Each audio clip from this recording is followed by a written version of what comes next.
¿Sabéis qué ocurre cuando encerramos una partícula cada vez más y no dejamos moverse?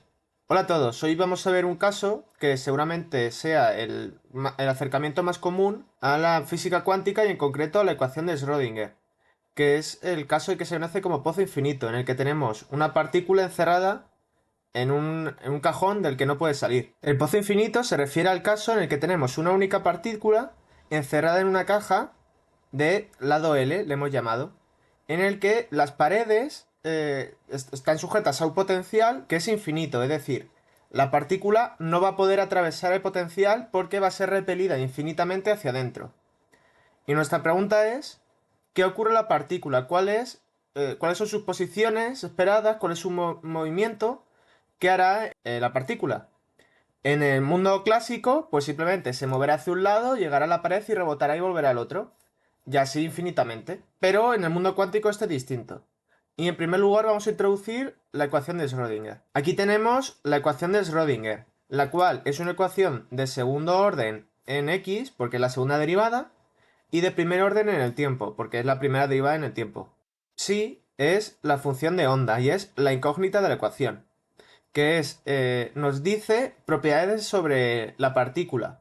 Nos puede decir su posición, su momento, su energía, y es lo que queremos hallar. Luego además tenemos h barra, que es la constante de Planck reducida, que es h entre 2pi con h la constante de Planck. M la masa de la partícula y la unidad imaginaria, con i cuadrado es igual a -1. Y V es el potencial al que está sometida la partícula. Es decir, esta V, ¿no? Que podemos dividirla en dos partes. Sería V es igual a infinito si X está fuera fuera de la caja, ¿no? Si fuera. O 0 entre 0 y L, ¿no? 0 menor o igual que X, menor o igual que L. Con estos datos podemos resolver ya la ecuación de Schrödinger. Según la interpretación de Copenhague, el módulo de psi al cuadrado nos dice la probabilidad de encontrar la partícula en una zona. Entonces, en el interior de la caja, entre 0 y L, pues la probabilidad va a ser de 1, ¿no? Del 100%, es decir, va a estar en la caja. Y fuera, la probabilidad va a ser 0, porque hemos dicho que está efectivamente dentro de la caja. Por lo tanto, si fuera va a tener que ser 0. Y eso lo podemos ver porque el potencial fuera es infinito. Para que aquí haya una igualdad distinta de infinito, ¿no? Para que esto sea distinto de infinito, sí tiene que ser 0. Para que se contrarresten. Entonces, en el exterior de la caja, la función de onda va a ser nula. Y solo vamos a tener función de onda en el interior. Entonces, vamos a llamar a psi, ¿no? Una función que va a ser 0 fuera, o una función cualquiera, psi de x y de t, dentro, que es lo que queremos hallar. Ahora, la función de onda es continua y derivable. Por lo tanto, si en los extremos es 0, como tiene que ser continua, en los extremos por dentro también tiene que ser 0. Entonces, psi de 0 tiene que ser igual a psi de L, que es igual a 0. Psi' de 0 tiene que ser igual a psi' de L, que tiene que ser igual a 0. Si en el exterior no hay función, o sea, si la función es 0, su derivada también. Y estas van a ser nuestras condiciones de contorno para poder resolver la ecuación diferencial. Ahora, si aplicamos que el potencial dentro de la caja es 0, este término se nos anula. Y simplemente nos va a quedar menos h barra cuadrado entre 2m por la parcial segunda de psi respecto de x. Tiene que ser igual a i h barra parcial de psi respecto del tiempo. Y esta va a ser nuestra ecuación diferencial, o sea, nuestra ecuación de Schrödinger para este caso, y es lo que tenemos que resolver. En primer lugar, tenemos una igualdad entre estas dos cosas. Es decir, las dos cosas tienen que ser lo mismo, que lo vamos a llamar E. E de energía. Y ahora, vamos a aplicar el método de separación de variables, donde psi, como es una función de x y de t, vamos a separarla en dos. Una función de x, que la vamos a llamar x grande de x, y una función del tiempo, que vamos a llamar t grande función del tiempo. Entonces, si sustituimos esto aquí dentro, nos va a quedar menos h barra cuadrado entre 2m por la parcial segunda de x por t respecto de x cuadrado. Que esto tiene que ser igual a ih barra la parcial de x por t respecto del tiempo. Ahora, en esta parte de aquí, Como t no depende de x, es una constante, así que la podemos sacar fuera. Y aquí igual, como x grande no depende del tiempo, lo podemos sacar como una constante. Entonces nos queda esta expresión de aquí, que podemos ver, ya tenemos derivadas totales, no son parciales, que son las derivadas normales. Entonces ahora vamos a seguir separando la parte temporal de la parte espacial. Si aquí dividimos a ambos lados por psi, que recordemos que psi es x por t, si dividimos a los dos lados, en este lado la t se nos va a ir y nos va a quedar una x abajo, y de este lado la x se nos va a ir y nos queda una t abajo. Entonces llegamos a la siguiente expresión. Y ahora tenemos en una parte solo cosas que dependen de x y otra parte que solo depende de t. Por lo tanto, va a tener que, ambas partes, como no son funciones, tiene que ser la constante, que va a ser e, que no depende de nada. Es una constante, un 6, por ejemplo. Y ahora podemos resolver la ecuación para cada uno. Es decir, vamos a resolver en primer lugar la parte temporal y luego la parte espacial. En la parte temporal, si ahora pasamos t multiplicando y h barra dividiendo, nos va a quedar que la derivada de t respecto del tiempo tiene que ser igual a 1 entre IH barra por ET. Y ahora, esto es una ecuación diferencial ordinaria de primer orden que podemos resolver directamente siendo que esto es una exponencial. Ahora, si o sea, 1 entre i lo pasamos como menos i, nos va a quedar menos i entre h barra ET. Ahora, vamos a pasar la t a un lado, vamos a pasarla dividiendo y el diferencial de tiempo al otro lado. Entonces nos va a quedar la diferencial de t entre t tiene que ser igual a menos i e entre h barra por diferencial de tiempo. Y si integramos a los dos lados, nos va a quedar que la integral de diferencial de t entre t tiene que ser igual a la integral de menos i por e entre h barra diferencial del tiempo. Esta parte de aquí nos va a quedar el logaritmo neperiano de t. Y esta parte de aquí, como no hay nada que dependa de t, pues va a ser una constante, ¿no? Va a ser c por t. Y la constante es esta de aquí. Entonces nos queda que el logaritmo neperiano de t es menos ie entre h barra por t. Entonces, si el logaritmo neperiano lo pasamos como la exponencial, nos va a quedar que la parte temporal va a ser e elevado a menos i e entre h barra por el tiempo. Y ya hemos resuelto la primera parte de la ecuación de Schrödinger, la parte temporal. Y nos queda ahora la parte espacial. Pasamos ahora a la parte temporal y tenemos esta ecuación de aquí. Que si pasamos las constantes, a todas se le dejamos a la parte que solo tiene la x, nos va a quedar la siguiente expresión. Que si pasamos la parte de la derecha sumando, nos queda esto. La cual es la ecuación de Helmholtz, cuyas soluciones son x va a ser a veces el seno de... Bueno, si a esto llamamos k cuadrado, va a ser el seno de kx más b veces el coseno de kx, donde k cuadrado es 2m entre h barra cuadrado. Y ya hemos resuelto la parte espacial.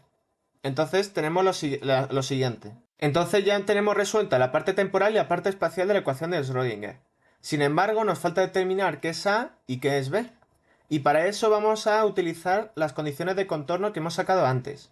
Entonces, en primer lugar, sustituimos x de 0, tiene que ser igual a 0, ¿no? Entonces, si ponemos x igual a 0, el seno nos va a dar 0, ¿no? Porque el seno de 0 es 0. Y el coseno de 0 es 1. Entonces nos va a quedar 0 más b es igual a 0. Entonces b es igual a 0. No vamos a tener el coseno, solo vamos a tener el seno. Y ahora, si sustituimos x de l, tiene que ser igual a 0. Lo cual es igual a veces el seno de k por l. Y para que el seno de k por l sea 0, el k por l tiene que ser n veces pi, ¿no? Porque si es pi, 2pi, 3pi, el seno es 0. Entonces nos queda que k va a tener que ser un número entero de veces pi entre l. Y entonces simplemente vamos a tener que la raíz de 2m por e entre h barra cuadrado es igual a n pi entre l. Si a n pi entre l le llamamos k sub n, porque vamos a tener nks, ¿no? Para cada n va a haber una k diferente. Y esto es, como hemos dicho, la raíz de 2m por e entre h barra cuadrado. Si le damos a los dos lados al cuadrado, nos queda lo siguiente. Que si simplificamos y despejamos la energía, nos queda lo siguiente. Que es la energía del estado n. Sí, cuando n es 1, pues vamos a tener E1. Cuando n es 2, vamos a tener N2. O sea, E2. Y entonces, ¿qué significa esto? Que los estados de energía están cuantizados. No vale cualquier energía. Hay unos números específicos de energía que son los que valen. Tenemos un número discreto de energía. No podemos tener una energía que se encuentre entre el estado 1 y el 2. No podemos tener energía 1,5. Y esta es nuestra ecuación de Schrödinger resuelta. Sin embargo, hay un problema. Aún no hemos determinado A.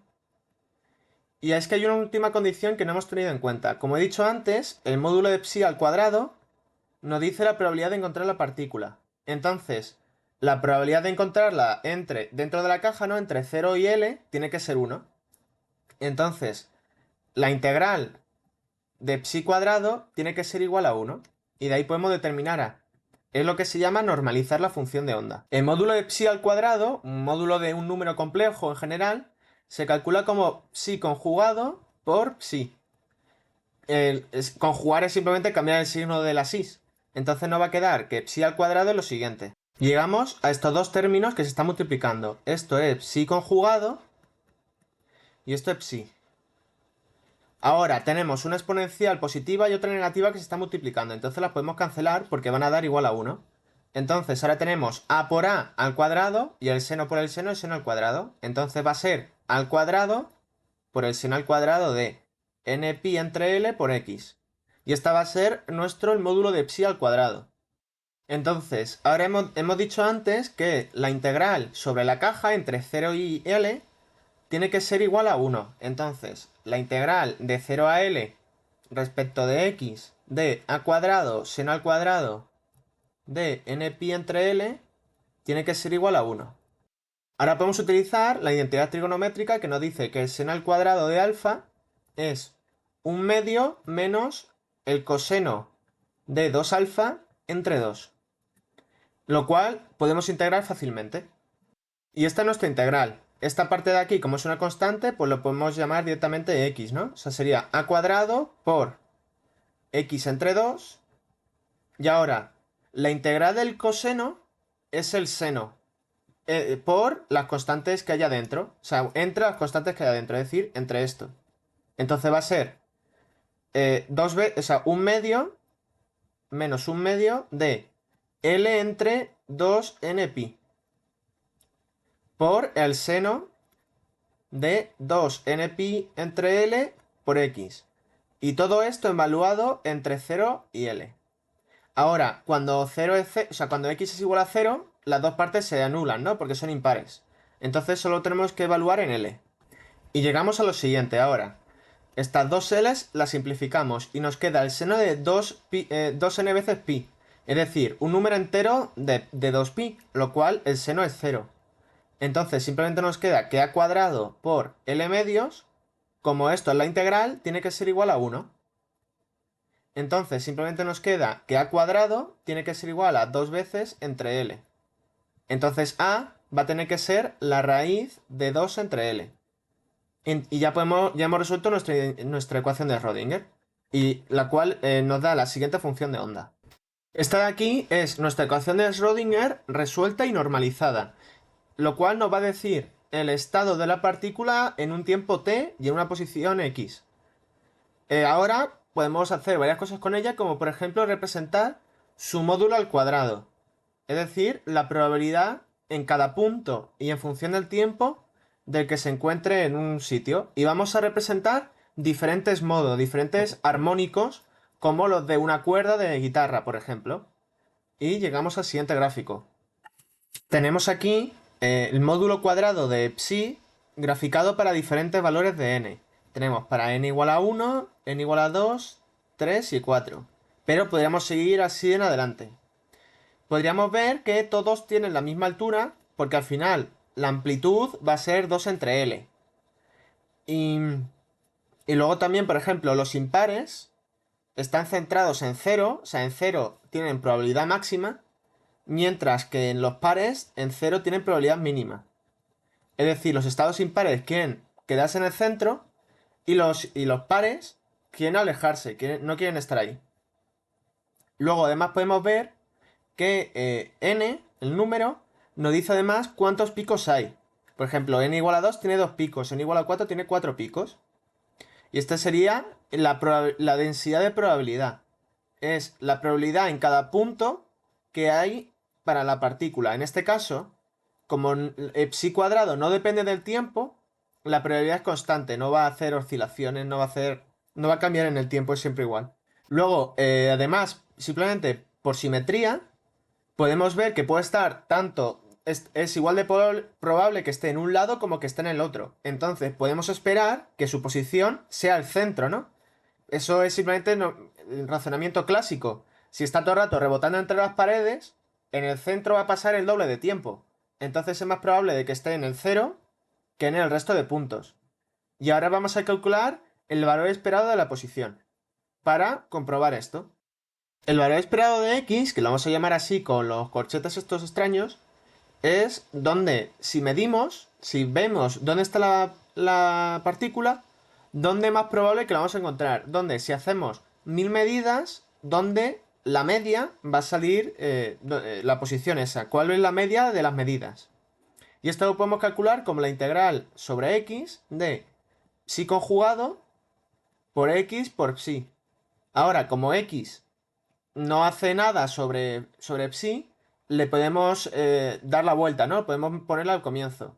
Entonces va a ser simplemente la integral diferencial de x por el módulo de psi al cuadrado, que es la siguiente integral. Es esta integral de aquí, que de nuevo vamos a hacer la sustitución. Seno al cuadrado de alfa es 1/2 menos el coseno de 2 alfa entre 2, donde alfa es npi entre L, que es esta integral de aquí.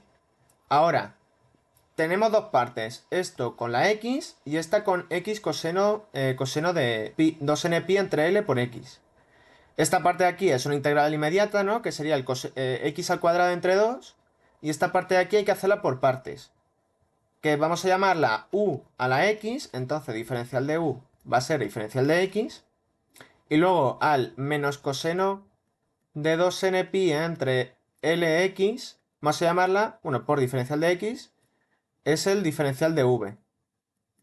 Entonces v va a ser menos L entre 2npi por el seno de 2npi entre Lx.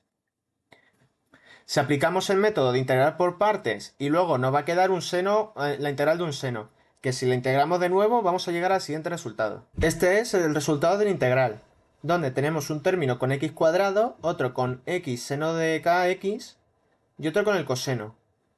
Y hemos llamado a k como 2npi entre L para abreviar. Y todo eso está evaluado entre 0 y L. Pues vamos a evaluar. En primer lugar, para x cuadrado, pues sería L cuadrado entre 2 menos 0. Luego, para x seno de kx, pues va a ser L por el seno de k por L entre k. Ahora, el seno de k por L va a ser 2npi, o sea, k por L es 2npi por L entre L, ¿no? Que es 1. Es decir, es un número entero de veces pi, que es 0. Y luego el seno de 0 y con una 0 aquí es 0. O sea, menos 0, que es 0. Y luego, para el coseno de k por L, tenemos que va a ser n veces 2pi. Es decir, va a ser 1, 1, 1 si vamos aumentando n. Entonces va a ser 1 entre k cuadrado.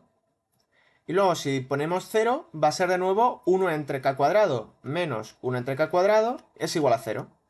Es decir, nos queda solo L cuadrado entre 2. Entonces, nuestro valor esperado de x, después de evaluar la integral, nos queda esto, que va a ser simplemente L medios. Es decir, que donde la posición es más probable que esté justamente en el centro de la caja, como habíamos pensado, y como es lógico en el modelo clásico. Entonces ya hemos visto qué ocurre cuando encerramos una partícula dentro de una caja muy pequeña, de la que no puede salir, sometida a un potencial infinito. Además hemos visto que sus estados su función de onda está cuantizada y depende de n. Al igual que su energía, no todos los valores de la energía son posibles. Hemos visto que el valor esperado es justamente el centro, que es lo que predice la mecánica clásica o el sentido común. Luego, a partir de estos resultados se pueden derivar muchos otros, como por ejemplo podemos calcular el momento promedio de la partícula. Pero yo creo que no es necesario y con esto ya es más que esclarecedor.